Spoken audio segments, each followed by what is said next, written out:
Խոսքոսում ուղին Ռամոյեն մարդ կաց ուղը վերմիջեմ հենք հասկացած որ Հայաստան անկախ պետությունը ու Ռուսաստանի գուբերնիա չի որպեսզի դուք հասկանաք որ Ռուսաստանը ունի իր շահերը ու հան իր շահերին դեսնել ինքը պատրաստ է իրան դաշնակցինել իրան հարևանին շահերը ոդի տակցի տարածքային ամբողջականությանը ազդե կամ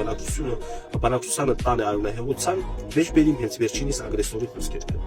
Я знаю, что и в чем заканчиваются интересы моей страны. И чего бы и кто бы обо мне ни говорил,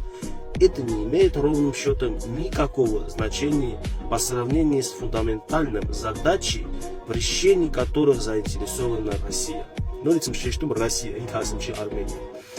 Ես հասկանում չեմ, այս մարդը ուղիղ ասում է, որ իմպետության շահը սա առաջին։ Իսկ դուք ստեղ ժողովրդես մի մասը կաղնած Պուտին հարայի քանը, բյում չին Ռուսաստանը դյամ այսա պրծունում ա Ուկրաինա, ես կյամ մեր օգտին, մեր հարցերը լուծել։ Ես հասկանում չեմ, դուք գլուխ չկնում է ինքը զուգահեռ, Ուկրաինայի հետ զուգահեռ, Հայաստանի տարածաշրջանում էլ հարցերը լուծում, բայց յոքոտ իր պետության շահը։ Իրան դաշնակիցներն հետ միացնել Դողան ու Ալիևին։ Ելի դուք ստեղ ռուս հարայի քանը։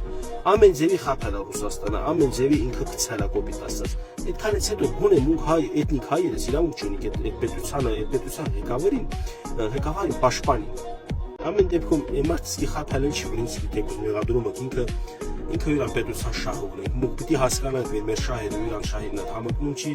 այլ ուղղություն բռնիկ, այլ պետության հետ պայմանավորվածություններ կամ դաշնագրեր ստորագրի։ Ոչ թե իրան հետ որ ինքը թակու տակա ու իրան գործը անի։ Ու նխնալ էլ չի, ես այսպես չեմ շեշտանում, որ խափողը հիմա իսկ խափողը սրիգա։ Տվյալ դեպքում ոզում է շքանոզում է սրիգա կանչի Պուտինին հետևից մեկային ինքը իրան գործարքը հրալա, ինքը իրան պետության շահը պաշտպանալա։